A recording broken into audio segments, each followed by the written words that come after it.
that.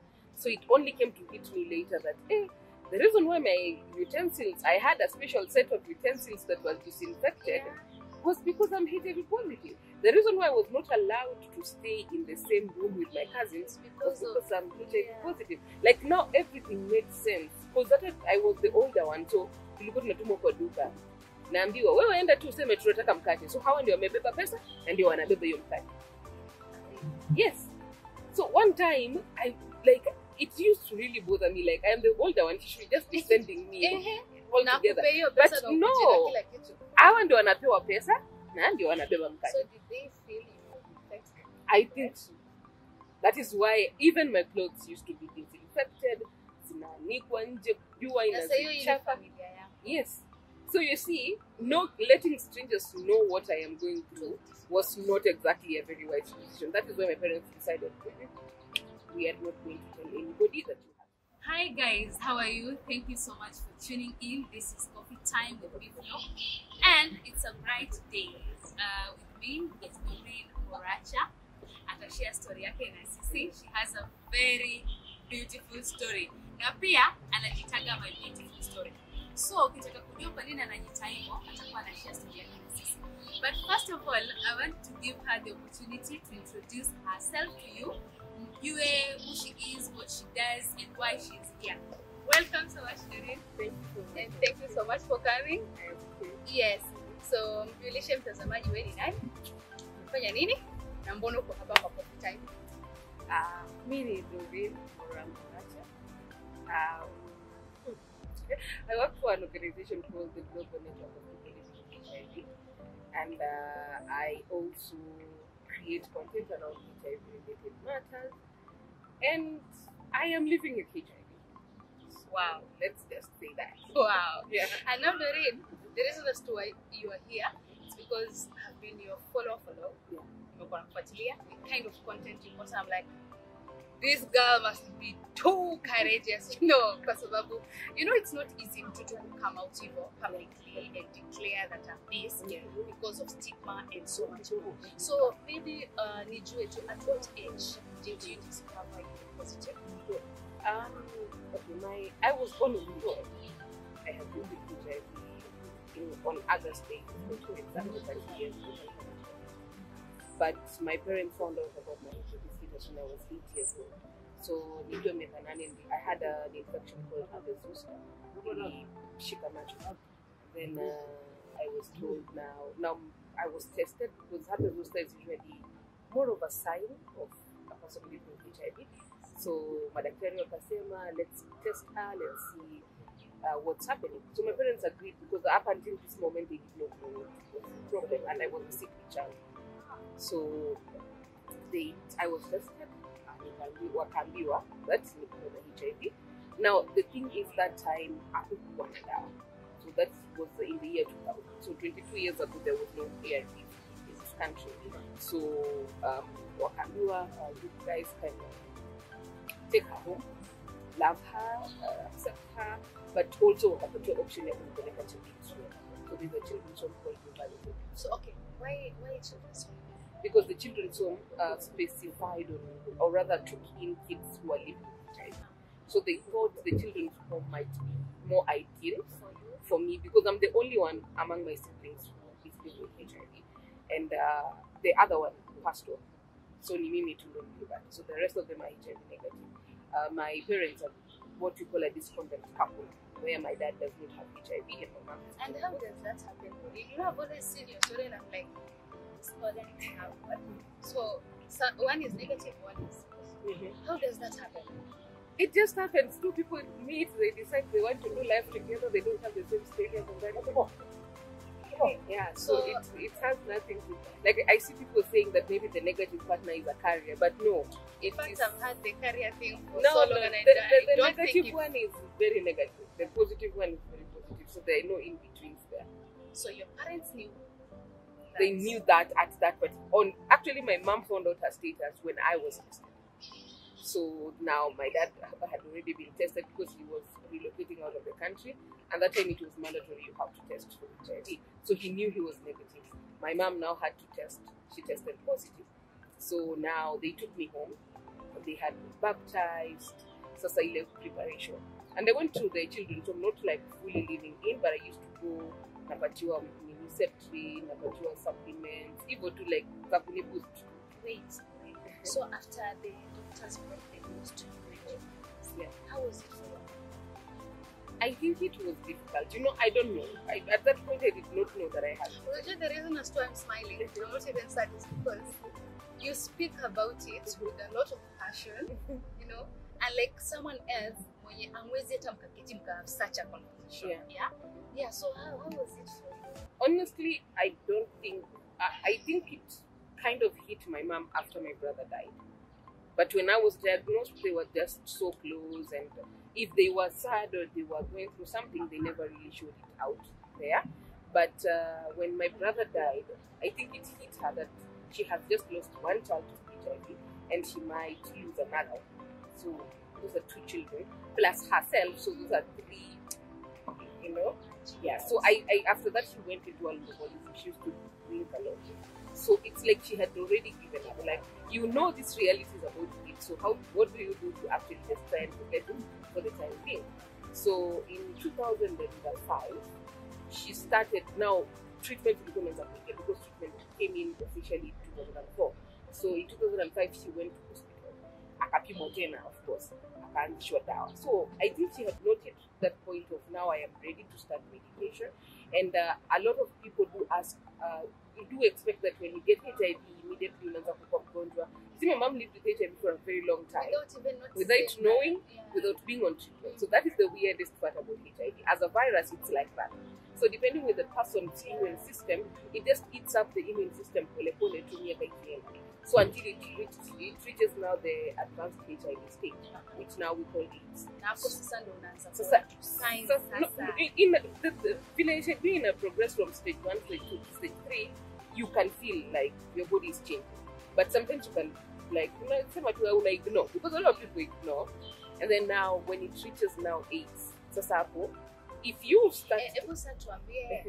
Kwa mfano sasa ni mimi, ni feel nini ndo nianze kujua. Unajua vitu kama lethe flu, you know, utapigwa na baridi hapo, useme kabaridi kalinipitia hiyo. The thing about HIV, and unlike, of course, if you Google utapata symptoms, but HIV is not like a flu. You don't feel the symptoms immediately, because this is something that attaches itself to your immune system. So it goes eating the immune system. So how you know the symptoms is when the opportunistic infections comes in hit. So unapata ukuna meningitis, ukuna TB, ukuna typhoid, ukuna pneumonia, and then now you're like, okay, easy, ukuna herpes zoster. So those, because the opportunistic infections inaitumia as a way, they use your weak immune system as a way to open up. Exactly. So mwili yako haifight. So any infection, hata homa inaweza kuwa when you stay so long without taking treatment. So she stayed that long. Then in 2005, now she started treatment. But now the HIV had really progressed. So she got TB and she ended up in ICU. So a lot of people that time were saying, huyu anakufa. My mom is a retired teacher. So your time where we used to live, people used to go and visit us and say, Madam, tuoni kama atarudi. So it was like that. Like everybody did not believe that she was going to live. Then I think by the grace of God, she woke up from ICU. She was now fine. So while she was now recovered, then akanipeleka sasa kwenye hospitali. So that was also. So now till then, bado mimi sikuwa ndani. So nikaambiwa sasa HIV positive. So I was told about my HIV positive my HIV status when I was 13. But before that, there was nobody told me anything. Mimi nilikuwa tu ninaishi najua. Actually, before that, because I used to go to hospital a lot, so nilikuwa nauliza, why am I always in hospital? So naambiwa, unajua uko na. First they told me I had skin cancer because my skin used to have a lot of issues. So they told me I have skin cancer, lakini nitapona nikifika 13. So I was looking forward to 13, nipone, niachane na hii maneno ya hospitali, because there's times I used to miss school at a whole time. Because like there's one time when I was in class 6, we opened school, I got herpes zoster in second. So it got the whole of my back and my tummy. So I can't go to school. na I have to stay home. So I stayed home, napelekwa, nafanya mtihani, narudishwa tena nyumbani. Like, even my teachers, because they didn't know that I was HIV positive, they were like, why is this child always away? So now my mom took me to hospital. Doreen, you're living with HIV, and you're going to start medication called So at the age of 13, did you really understand what that meant? You see, we had been taught about HIV in school, but it's Shallow. ile kufundisha tunafundishwa tu. So to me it didn't make that much sense. Ini iko kwa ile kitu yenye naona ati yani big deal. So to me I was like, okay, fine. As long as I'm starting, so they told me with the medication I would be feeling better, less sick of course, and but I will have to take them for the rest of my life. So that time it did not hit me that for the rest of my life will mean nitakuwa kwa dawa 17 years later. To me, I was like, it's just miaka mbili tatu hivi, so I'm going to get dawa and that's it. So, and also I was excited because every time my mom used to take me to hospital, alikuanga akininunulia chipo na cook.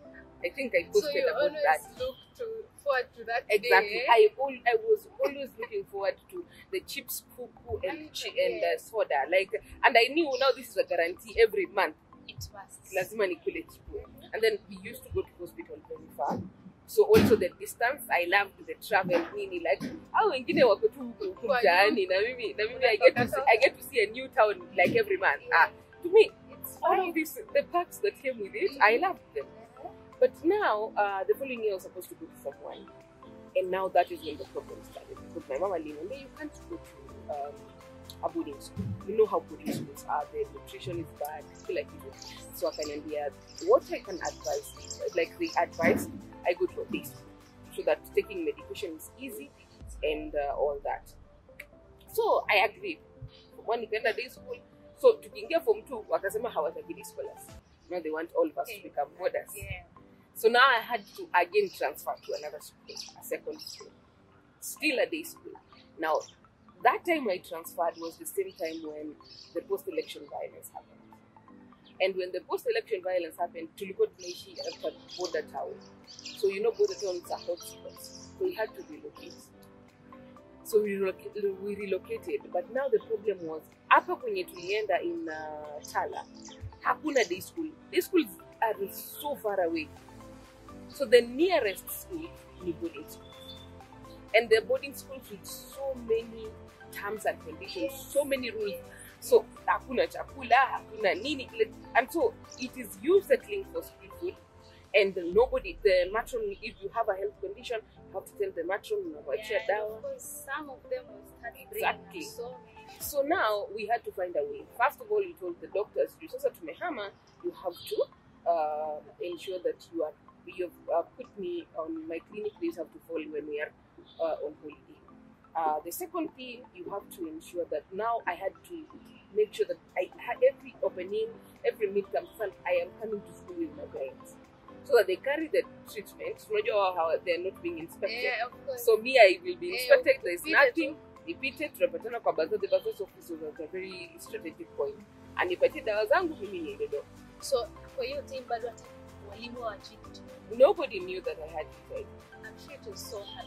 It was, because now you see the thing about boarding schools is it's a shared space. It's a common space. So mtu anakuja anaangalia anasema na hizi dawa ni za nini? Na ni kubwa. And now this, you know.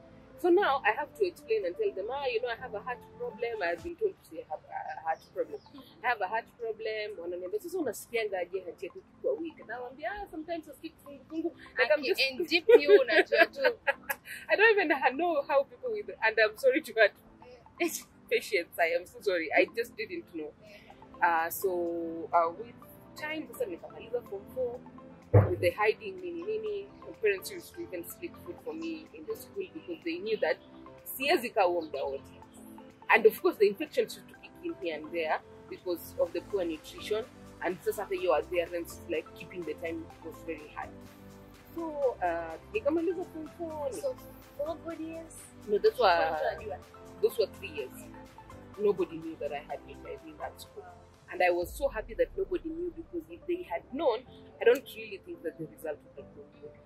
Kumbuka when my parents found out I was HIV positive, the first people they told were my family members, who in turn ended up stigmatizing us.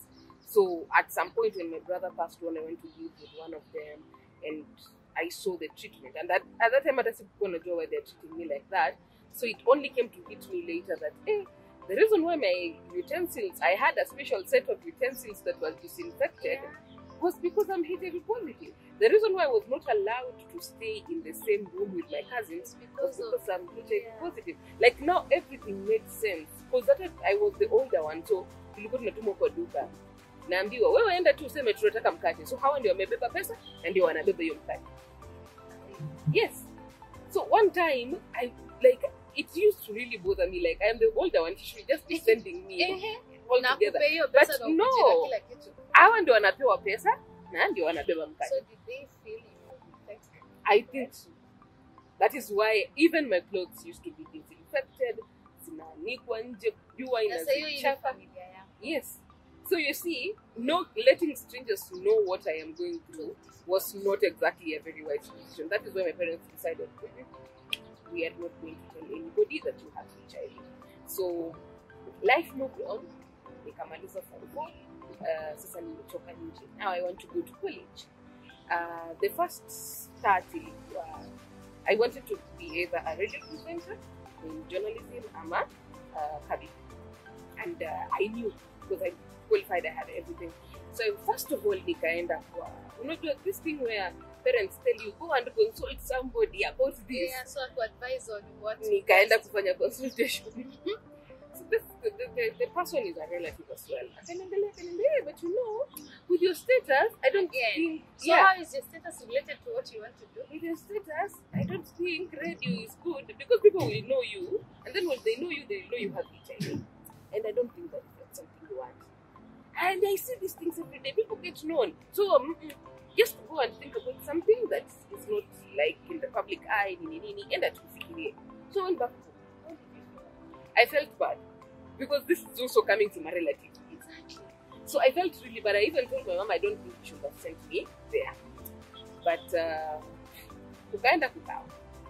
So then now I went now to a cabin crew. It's one of the best actually in the country. This lady just looked at me and told me, it's true that you on paper you are qualified, but now physically you have a scar on your face. So this scar, and I'm telling you this because I know you will have to do an interview before you start the class. Yeah. So with the interview, they will disqualify you because visible marks, visible scars are not allowed. So I was so sad. I can remember, but we can find you like a ground course, ground perfect, but on air. So I felt so bad. Like this woman was okay. She was low-key stigmatizing me, but she did not know that I had HIV.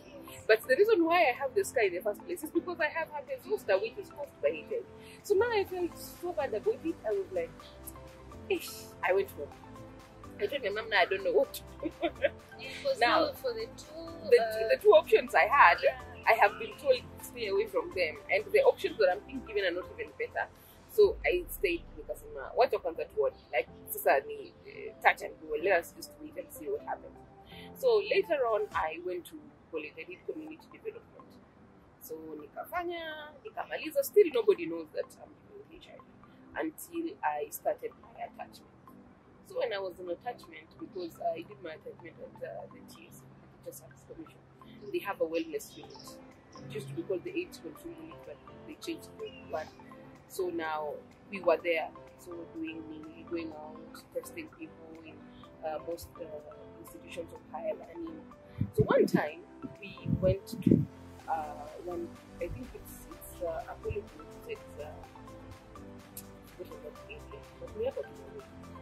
so we're there, and we have set a tent. 3 days nobody's coming to get tested. So what do you think is the reason as to why you are attacking people? It is HIV. Even if it is free testing, I am not showing up. So we are going to them. We're telling them, hey, come. We have a free testing going on for the whole week. Just come and get tested. Know your status. Pick some condoms.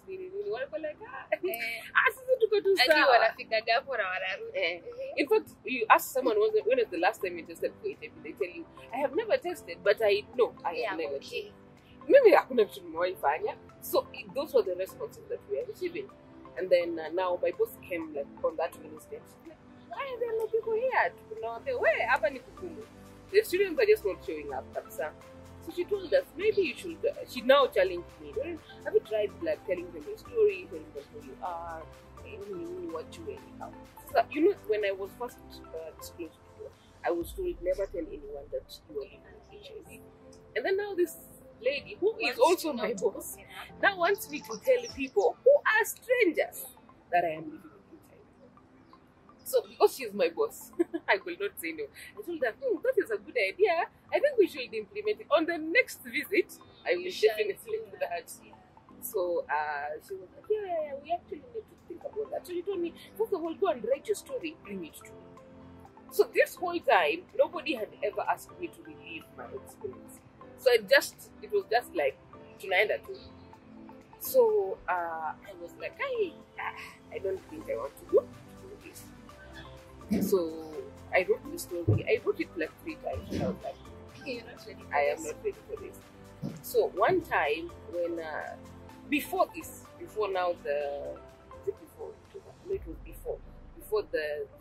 I started working at TSC, I had, I don't know whether you know this story of Babu Oliondo.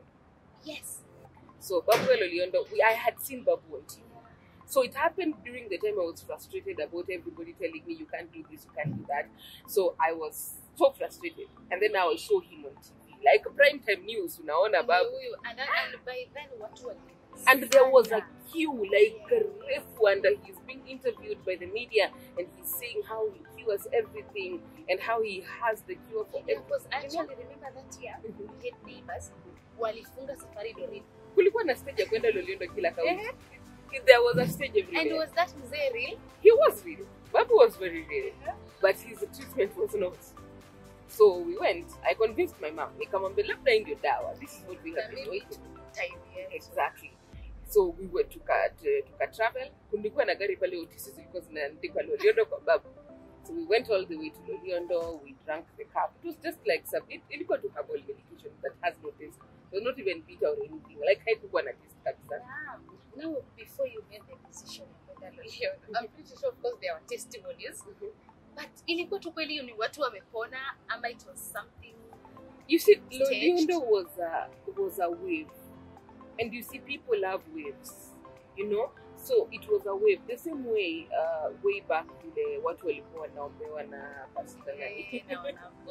Exactly. So that was the same thing. Because when we were younger, my mom, before my brother passed on, alikuwa ametupeleka huko kanisani tukombewa. Na tukafika, lakini we did not speak because security people said, you will need an appointment. So my mom was frustrated. And then I think a few weeks later, my brother passed on. So my mom was so mad at the fact that this man should have prayed for my child, and my child. This could not Exactly. So that was the same wave that came with Loliondo. People, the thing about I can imagine you guys cheering. Guys, ayuko na hope yako yote. So and then you see there are numbers. It's not even that hakuna watu. Unajua kifo cha watu wengine. Exactly. So there are numbers. I'm like, there's no way this man can be lying to all these people. So, and like that place, if politicians used to land there. So, like, come on. I was very sure that this is the real thing. So, tunakunywa dawa yetu. Ngoja kidogo, I'm pretty sure kuna watu wanawatch. And they really love to understand. Okay, sasa tumepanga neno because we've tunakuja mzee. So, ulikuwa unafika una explain your problem ama unapewa tu dawa. Your car will arrive because vile mnaingia tu kwa hiyo njia ya kuingia sasa kwa hiyo kijiji, there are other vehicles in front of you, like a very long queue of vehicles. So unaangalia tu unaona ndio zile. So nyinyi pia mnaingia kwa hiyo line. Then you wait because you used to work 8 to 5 like a civil servant. So anaanza 8 anafika 5. Visit tulifika I think to 6:30. So there is no way that man would have seen. So hapo mnakaa, you can either choose to sleep in the small hotels there. Kuna watu walikuwa wanapeana tents ama mlale kwa gari yetu. So sisi tulala kwa gari yetu. Now wait for the following day. So on the following day, he calls all of you to his compound. Mnakaa huko. Anaongelesha, he had this very good speaker. Anaongelesha nayo. Anaongea ana dawa, lakini dawa iko kwa imani yenu. So mnakunywa hiki kikombe mko na imani. mageuzi. Exactly. Na imani tuko nayo kwa sababu tumetoka mbali sana. I know. So that was his. Hata ukiwa una imani kulingana na umati umepata inabidi Imani kuna inakuja. Exactly. So go to pause, guys. We are taking a very short break. We shall be back, and trust me, it's getting interesting. I believe that after this session, you'll be educated and you will learn so much from Doreen. Thank you so much. Don't forget to like, comment.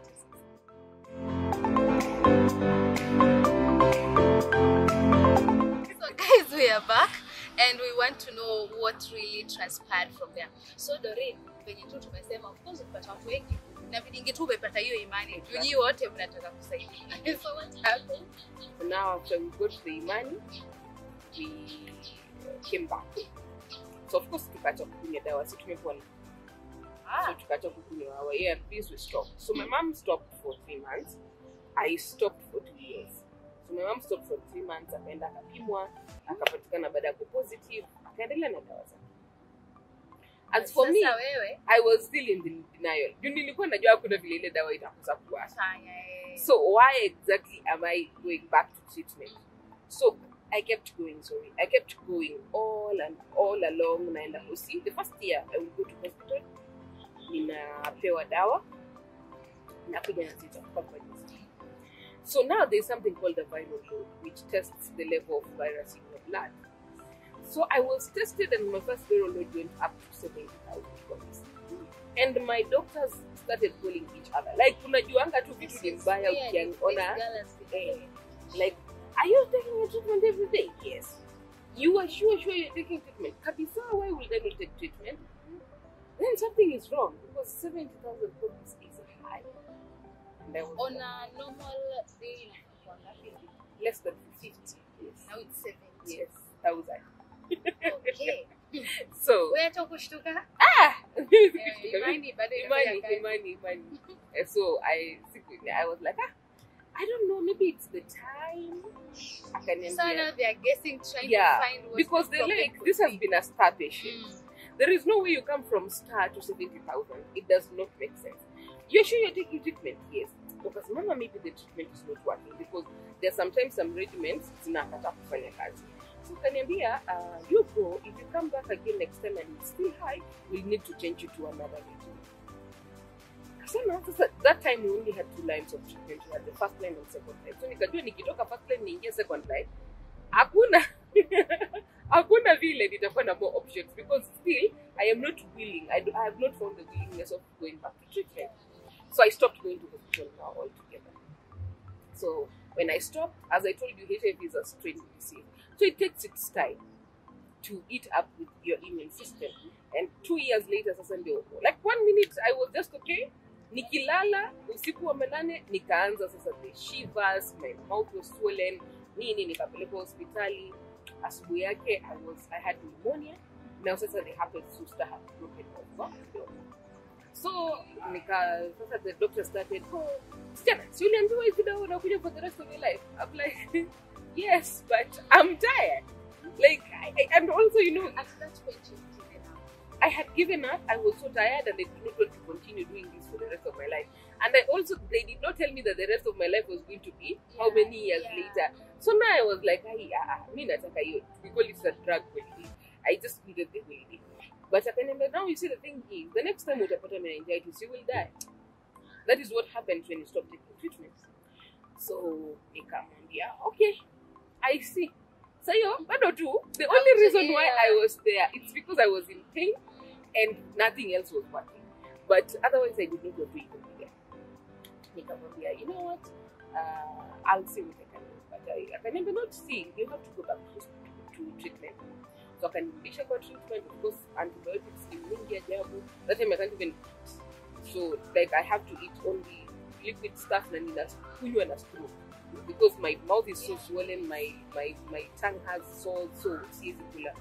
So after that nikapona, then nikaanza sasa ile yenye unakunywa dawa, unawacha like hiyo yenye ni hizo tu jokes. Like you are just taking because you are afraid. It's like exactly. So that was what I did. And I did that for a while until now when my boss challenged me on. opening up and telling people that I have HIV, and then I was like, I do not know about that. And how will you even know that? Exactly. That's sad. And that time, I think there was like only one person living in HIV Republic, Kenya, Asunta Wakura. So now I'm like, where in a trick? Then I wrote an email to one editor, one of the daily papers. When I wrote this email, I did not write that I want her to share my story. I wrote because at the back of my mind I was like, oh, mtu hanijui. Hebu nitry kuongelesha mtu hanijui nione kutaendaje. Like it was more of venting to a person I do not know. So I just wrote and I sent the email.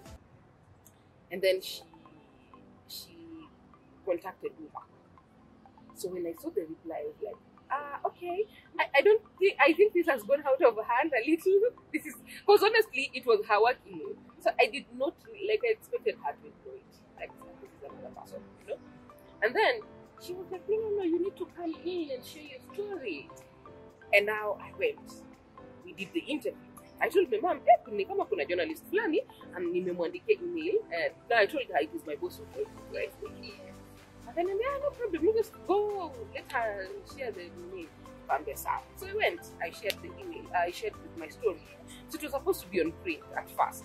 And then they told me, no, we are going to put it on digital. So that was in 2015. Yeah. And then that time the digital was not as big as it is right now. So I was like, hakuna hata watu kusoma wengi. Haitafikia watu wengi, yeah, digital before. Then she shared, and now at the end I had left my email. Then I received emails that day, like over 1,000 emails. People sharing their stories, people saying how proud they are. I'm like, wow, okay. This was going to be. That was not the plan. But then that happened, and now I saw the need we have, because we have not normalized the HIV conversation in this country. And as a country, sisi tulipewa dawa.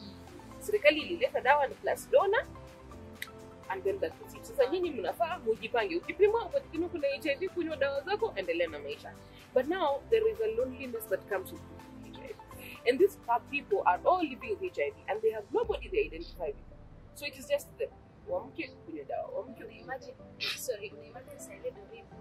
stress, you always want to speak out. Exactly.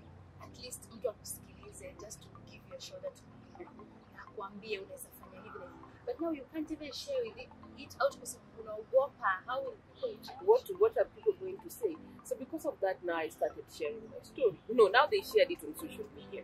And you see, I had not told people on social media that I am HIV positive. Then people started tagging me for your story. Watu wanakaribia jina. Nini inakuwa mbaya na watu wa media? You know all those backlash at the media. Of course, some will not even believe it. It's true. Exactly. Now the people who know me, like who are on my friend list, are like, nini mbaya na watu wa media? You need to sue these people. So everybody was like, no, media. If you want to report something, report facts. So, and now I had to disable my Facebook account. I deactivated it, by the way, for a while. And then I went back when things went really young. But then I realized, now after the story, a lot of people now also want me to share their story on their platform. So now I was like, the more I share this story, the more these people are going to know. And other people know, and I have not said it on social media, then it's going to bring that a very negative vibe. Because now people on social media will be like, why? You have never said it on your own, but you're saying it on mainstream media. Nope. So I went ahead and they shared it. So for your friends who met this story actually, how was their reaction? Their reaction was they were in denial that I have HIV. Remember, I have lived a whole life for 23 years, of which none of my friends or anybody in the social circle know that I am HIV. And then they find it on the media. So of course they're in denial, they're in shock. They're like, no, I have known Doreen for so long. So people I went to high school with, to college with, are like, yeah, Kwanza high school. Wait, the whole time you were HIV positive, like the whole time? And I'm like, yes. And so no, like, I'm sure kuna mtu alikuwa anakaa hivi na relate na Jabia. No wonder alikuwa anakunywa zile dawa. No one, like, a lot of them even were sending me the link and like, is this true?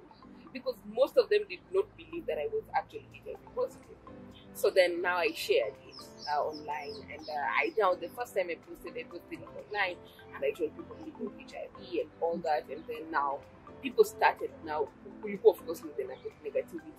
you don't have HIV, serikali imekulipa useme uko na HIV, wewe hata haukai uko na HIV, au sasa unatuambia tufanye Sasa nini? kwa hiyo point ya haukai, I also want us to speak about it. You know, of course, mimi kitambo, recent stories kwamba someone is positive.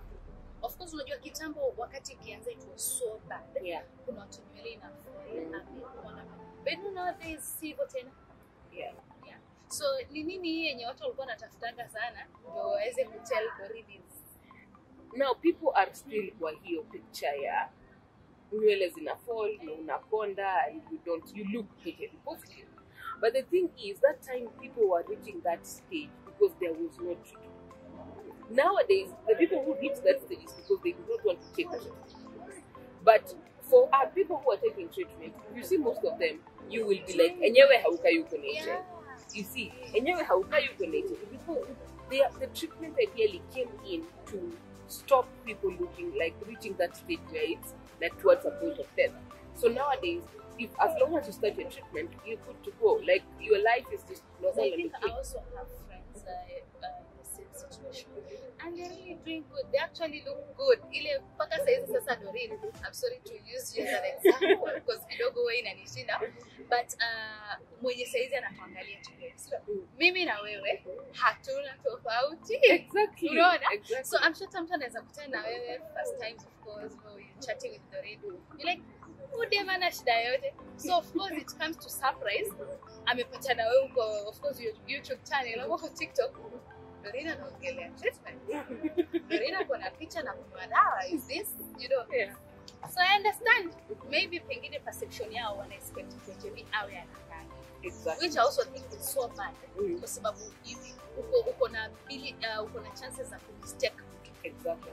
So, and now the thing is, the treatment changed. The treatment changed the outlook of HIV a lot. The only part that was left behind now was the stigma, because telling somebody how can you go to HIV is low key a type of stigma, because you're like, how do you expect this particular person to look like? Telling somebody that maybe I can marry you even though you are HIV positive. The only what else are you bringing to the table? Because and it's something that a lot of, especially young people, struggle with. Young people living with HIV struggle with in finding a partner, because sometimes they have to just say that I just want somebody HIV positive like me. But what if they're disrespectful? What if they're not loyal to you? What if they're not even faithful people? Now wewe the only thing unataka ni akwe na HIV kama mimi, just because you want to make the disclosure part easy. But sadly, and a teacher of mine used to say that there is nothing in life that is easy. Nothing. Even eating is hard. So you have to ensure that you are very open-minded, especially when it comes to the aspect of dating and HIV. You have to be very open-minded, because you know that as long as you're on treatment, even if your partner is negative, you cannot infect them, because your viral load is suppressed. So once you suppress your viral load, and it takes, someone might ask how long that takes, around 3 to 6 months if you're on treatment. The thing about viral suppression is there is no shortcut. The two kunywa dawa kila siku. Kunywa tu dawa, that is the only thing.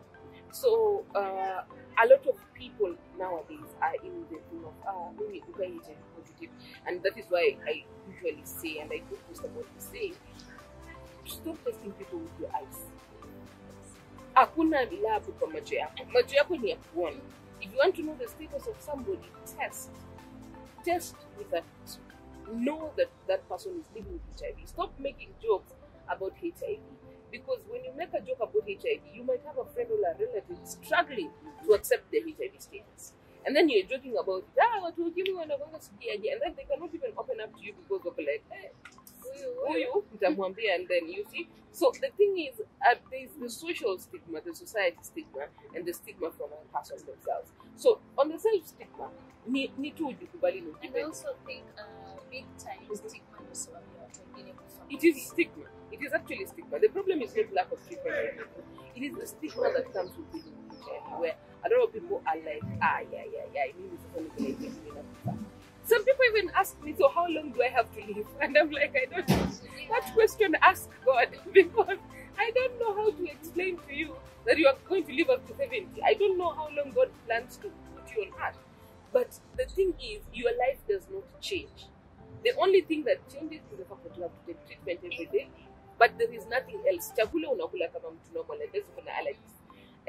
Kufanya anything else like waking up, going to work, doing everything normal like everybody else. So when you want to limit, a lot of us limit ourselves to the fact that we hate it. So somebody will come and tell you, oh, Doreen ninatafuta kazi na HIV positive. So you're like, in case I have a potential employer, do I go and tell them I have a HIV positive person? You see, like what else? Nimesomea community development. What did you study? What's the education level? Stop limiting yourself to empathy. Yes, I am HIV status, positive. So it is nothing. It has nothing. Ama pengine Doreen huwa wanasema just to prepare you. Honestly, Pengine it is anataka kuwa na some special treatment. I feel like no, but generally you're not supposed to be treated any different. Yeah. Because you're still a human being, you're still a normal person. Because I'm just trying to look for a reason. Ni nini tu inafanya akwambie hivyo on the first day. So I honestly also don't know. I have never seen the importance of that particular information.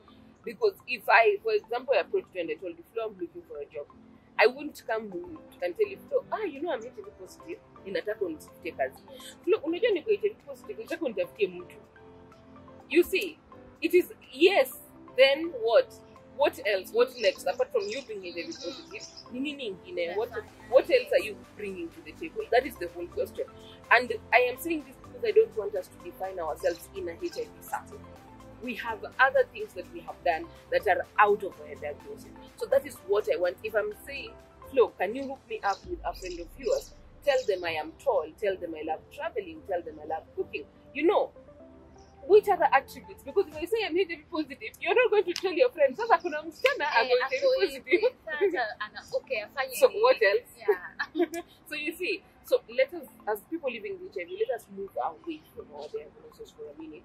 And most times, let us just be the amazing people that we are. Because at the end of the day, we are not the virus. We're just hosting the virus and suppressing it with our ARVs, and that is it. Yeah. So Doreen, in terms of treatment, maybe kuna some special time of course you understand the you have to eat, Yes. or eat then, yeah. So how does that? With ARVs, ARVs are about the person's body. So what works for me might definitely not work for you. Yeah. So with time, it's about your schedule. Currently, we have the people on first line have very flexible medication. They only take one pill. So you can either choose to take it in the morning, because it was giving me insomnia. There is another person I know who is taking, and they are sleeping very well. So then they take theirs at night. So it depends with your schedule. So it's once a day? Just once a day. The regimen that I am on is once a day, which is first line, where most people are on first line. It's once a day. But once you move to second and third line, that's only medication. It's not for me. So in a house, but still the time you want to decide across for nini zote. You want to decide you take 8 a.m., 8 p.m. But the time has to be constant. The thing is, the time has to be constant. Because I also think that I think dawa tu zote mtu anafaa stick to that time. Kama ulikuwa unakunywa saa 2, yes. So with it, you have to stick to the time. So if it's you're choosing 8 a.m., it is 8 a.m. until you decide to change to another different hour. If you have when it comes to food, it depends. Because personally, most of the time I'm not a breakfast person. So sometimes I just take them and I am okay. But I've also seen people who take them and then immediately in our lemea. So it all depends with your body. I'm not here to say your immune system is going on. Honestly, it just depends with your body. Because definitely, Kenya unasikia, and I am very sure, Kenya unasikia, si Kenya unasikia. Like everybody, even the side effects of ARVs, you know what, they have 0, you know what, they have very many, and they are not able to control them. So it all depends with you as a person. Guys, we are taking a very short break again. We shall be back, and we would love to know how is life after going public and after people sending emails. Tuone Doreen, kwa sababu nimeshakwambia vizuri. Kule TikTok, she actually sensitizes people. Yeah? Ako hapo anasaidiaga tu kila mtu. So guys, we shall be back. We shall hear so much from her. And I'm pretty sure mimi already nishaanza kulana kitu mingi. So don't forget to like, comment, and subscribe. back. Doreen, sasa unajua wakati tulianza kusema kwamba sasa watu wanaanza kutuma emails. What came to pengine you thought of opening support group and help people, ama pia ulishikwa na wasiwasi and said to back, sababu of course kuna vitu kutarajia hata wewe? Honestly, at that point, I did not have like a plan of action. Remember, these emails, just all of them caught me by surprise. I tried opening a support group here and there, but then ikakuwa too overwhelming, and I was like, no, You can't do this is a lot. Yeah, so I decided to now use the digital platforms to basically, which I think is a very great idea. which I now decided to create now, where that is where I'm a beautiful story started, to create awareness by giving information, because one way to end stigma is to give information. So I started by giving information, and I post every other thing across my social media platforms, and I do YouTube videos once a week, just to give out the information that what you think is not what is correct sometimes. Because there's somebody who thinks that if I take very many Panadols before I test HIV, then I am going to test negative. So those are the kind of kuna hiyo pia. Yeah, kuna hata watu, they believe that people with the blood group Actually, can't that get is something HIV. else nataka kueleza, sababu nimekuwa naona I don't know, O positive ndio sijui ndio wanaingia kwa hiyo career or whatever, so hapati ugonjwa. It's a misconception. Yeah, all of those things are misconceptions. HIV does not discriminate that this one has blood group, or I'm going to jump to this one and go to this one. Sasa ni nini hii yenye inafanyika Doreen? Because I'm also read stories kwamba let's say I'm dating or I'm seeing someone and then it happens that engaging sex na ako positive, but tumekuwa na yeye muda mrefu but mimi sipati. So ni nini inakwambia imehappen hapo katikati? Luck, most of the time. Yes, it has nothing to do with your blood group. I am telling you that. There is only like. Sasa mimi tangu nimesikianga na nimesoma story, mimi sasa nimekuwa nikiamini kuna kitu kama career. Hakuna, there is nothing like a career. There are two instances that can happen there. Either the positive person is on treatment and they have suppressed their virus, so they cannot transmit to the other person. Even if it takes 10, 15 years, they can't transmit because they have managed to control their virus. Second thing, luck. Basically just luck. Third thing, I can't say that the immune system, because even the strongest immune systems, HIV still finds its way into them. So there is nothing like a carrier. But let us really stop believing about carriers. There is nothing like a carrier. You are either HIV positive or HIV negative. Hakuna vile tunaweza kuwa na HIV na ni kama hauna HIV. There is nothing like that. It is you're positive or you're negative. And you can date, just because you're positive does not mean that you can't date a negative person. If you date a negative person because of treatment now, this is good news.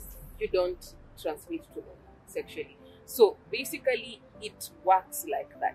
So it has nothing to do with that. Yo ni carrier, ni discordant. People even think that discordant couple is something that hides the carrier. No, it is just two people with different HIV statuses.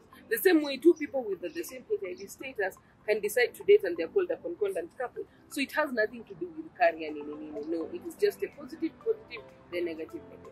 Yeah. So Doreen, it's so sad until this era and all this sensitization, the awareness and all that. Bado kuna wamama wanajifungua watoto wakiwa positive. What do you think is the problem?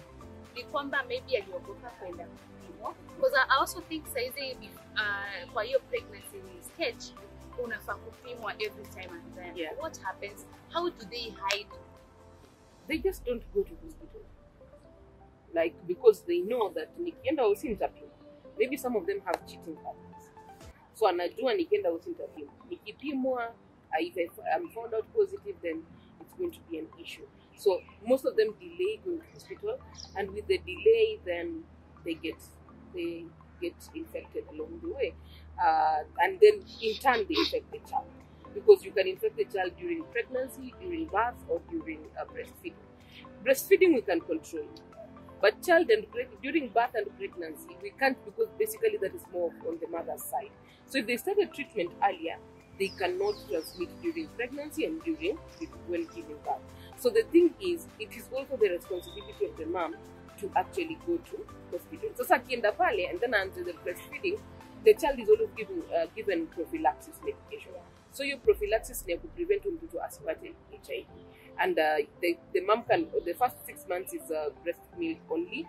After that, till ata unataka breastfeed mpaka ende nursery, you can, as long as there is the nevirapine. But after 18 months is when the final test is done to confirm whether the child is positive or negative. But now the thing is, a lot of women take a lot of time to go to the clinic. They take a lot of, and we are in a place where there is so many systemic, cultural, religious issues. So sometimes unapata kuna kanisa inakataa sisi watu wetu hawaendi hospitali. And so the mom is conflicted because they're like, what do we do? And they can't do anything about it because it's the religion, it's the culture, it's, So that is why women, like community health volunteers and even the people who help women give birth at control. Yeah. Some of them are Midwives? Midwives, yeah. The traditional ones. In cases where tradition is like at play kabisa, they are trained to help the mom go access a test, go to hospital and know what is happening so far, because there are communities that practice polygamy. And maybe the husband has married a positive wife, hakuna testing imefanyika, amekuja ameinfect mama mwingine. So with all of that, you have to be like, with women, the responsibility is with them, but also somebody needs to reach out to them. That is why some people, in some places, our midwives, community health volunteers, and we have what we call mentor mothers, are trained, their capacity built to support these women. Because what we happen realistically. But then sometimes getting all of them is where the challenge comes. Women are able to give birth to negative children, but there are those challenges plus stockouts and medication ya watoto sometimes were related to issues. And then there is this, there are myths concerning HIV transmission. So now that Doreen will go the experience, and you represent so many people, even globally, because I've gone through your profile, I follow you. Yeah, so how is HIV transmitted? HIV is transmitted sexually when you have sex with a person who is not on medication and does not have the environment suppressed. Then they will infect you. Kitambo used to say it is transmitted sexually, but nowadays, because the aspect of undetectable equals untransmittable has come in, if the person is undetectable, they cannot transmit. So the only way they can transmit is they have not started treatment or they are yet to develop symptoms. The other way is from mother to child, which we call vertical transmission. Now, when the mother is positive and then they give birth to the child and maybe transmit during pregnancy, during birth, or during breastfeeding. The third one is by sharing of sharp objects. We have people who inject drugs. So when they inject drugs and they're sharing with each other, sometimes they expose each other to HIV. Blood transfusion used to be there, but nowadays blood is thoroughly screened. So that one is little. So I think those are the ways. So I just asked you because there is this clip you did trying to educate people that kissing really is not one of the... Kissing is not a way of... A lot of people believe, deep kissing, kissing somebody with swords. Why are you even kissing somebody? Because the notion was done as a parasol, people wink or something, and then... But then again, saliva has a very tiny... saliva is one of the body fluids, yes, but it has a very tiny HIV antibodies that you need a lot. You need like very many liters of saliva before you transmit HIV from person 1 to person 2. So it's not one of the body fluids that actually transmits HIV. Yeah. Yes. Lastly, to get to I want you to speak to me. To be honest, last week, actually, so people are going to Ivasha. So we are going on. 90% new. Yeah. And then all of a sudden, tunapata news kwamba kuna shortage ya nini? Yeah. What happens? So I'm sure kuna watu they get protected. Watarajie nini? Because mali imefika Doreen, I also think sisi pia ndio chanzo cha ugonjwa kuendelea kutembea. Because ni kama imeanza kuwa kitu normal. Kuna mtu anakuambia baby wewe, eri nipate ball. Eri nipate HIV kuliko kupata ball. Unashika? So they understand your science. Do they really know kwamba hii ni kama death sentence? technically HIV is not a death sentence. However, the young people are really reckless. So sometimes they just like, sometimes some of them even at our channel, even on a normal day, some of them use condoms like maybe the first time, and then they're like, So the thing is, some people prefer a child HIV to pregnancy. But you see, the thing about pregnancy is it just lasts 9 months. But HIV lasts forever. It is for life. You have to take the treatment. You have to be stigmatized. People have to ask, how did you get this disease? Like, it is so much. It is more of a social issue than a health issue. So, condom stockholders have been in the country for a while. It's not even like the neighbor thing. There is the issues, the systemic issues that have brought that stockhold. But when you can't get them for free, there are condoms that you can buy. Which means, why not just buy? Because this is preventing yourself from a lifetime of taking ARVs, right? If you have already now been exposed, because Naivasha was Friday, Saturday, Sunday, on Monday morning, the first thing you should be doing is go and get pre-exposure, post-exposure. No, post-exposure is PEP, which you take after the exposure has happened, within 72 hours of the exposure for 28 days. Why not take that? If for real now you are like, I can't use condoms and I don't care about the other person's status, but I want to prevent myself, then you can use PrEP, because PrEP is very long term, and now we are even bringing in an injectable, because currently you only have the oral one currently, but the injectable is coming in, and you can just get PrEP and continue. Like, one sometimes nasema ni watu wa Nairobi sana sana, because watu wa Nairobi they have more than one sexual partner, and that is where PrEP comes in. So you take PrEP 7 days before sex, the oral one, and for as long as you are exposed. So as long as you have your 72 partners, you continue with PrEP. And some people will ask, oh, I had sex with this person, I had not told them my HIV status, and I'm not even undetectable. How come they didn't get it? Maybe they're on PrEP and they're not telling you. People do things. People do things. It is strange, and sometimes you can't even explain the reason for what that means. But people do things, and I think it is a human thing. But you have to ensure that you are protecting yourself. Don't leave your health in the hands of another person to protect you. It is you to protect you. And that is one thing a lot of young people forget. Ati hakuniambia kuna HIV. But did you use protection? Did you prevent yourself? The other person, they don't care about you. They don't care about your health status, by the way. And I think we really need to really clarify that. The other person that you're having sex with, they just want to have sex. That is it. You, who knows the aftermath of that sex, is the one who is supposed to say, no, we are using a condom. I don't know your HIV status, so, and because even if we test now, I don't know, maybe you got exposed 90 days ago, bado kwa window period itatoka negative. So, mimi, ama, uende hospitali wambia daktari, kidogo mimi napenda sherehe, na vitu huwape. So, nifatini again tuka PrEP. Utayeko kwa PrEP. So, HIV is very preventable. And it's time we changed our mentality about prevention. Let us not be people of good vibes and inshallah. Yeah. Sikupata this time, niko sawa. Shida tu kubwa iko hapo Doreen kwa kuangaliana. Exactly. You just think someone like, huyu hawezi kuwa mgonjwa, twende naye. Then after that? Yeah, after that now wako kwa inbox yangu wananiambia, Doreen ni emergency. Niambie kwenye nitatoa PEP. So, and all that. And PEP and PrEP are very free. So you can go and you can access them. Yeah.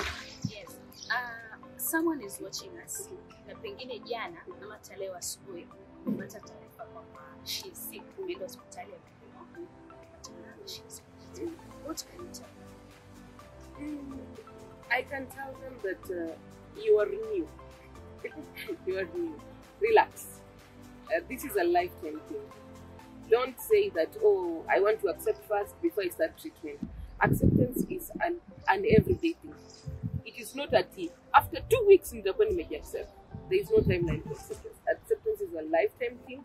It takes every day of you loving yourself. Small. To back off in your full stage. So start treatment. Suppress your violence. Continue your life as you figure it out every day. Because with HIV, hakuna use a manual at the do this, don't do this. I can't do that. But I can tell you that you can continue living a normal, healthy life as a person. The last one is, Doreen, are you dating? Kuna changamoto. Kuna changamoto, but I don't think I am.